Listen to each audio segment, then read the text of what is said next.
Call the member for Goldstein. Thank you, Deputy Speaker,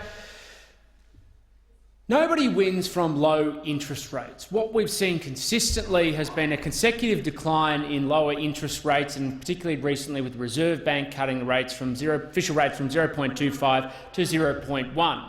And of course, the intention is to assist the economy in its economic recovery, but the challenge and the practical reality is the cost of capital is not the problem many businesses are facing in Australia. The biggest challenges they face are COVID restrictions and their capacity to be able to secure revenue. We have responsible, or restrictive, we should say, lending laws, which make it harder for small businesses and households to borrow. But who pays the price?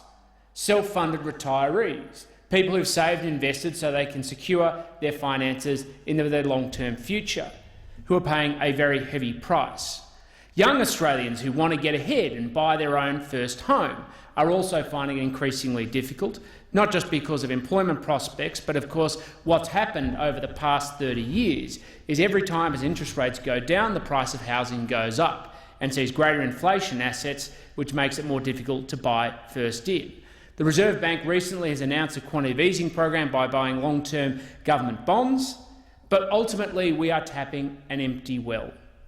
The reality is we need a number of efforts to address the challenges of economic reform.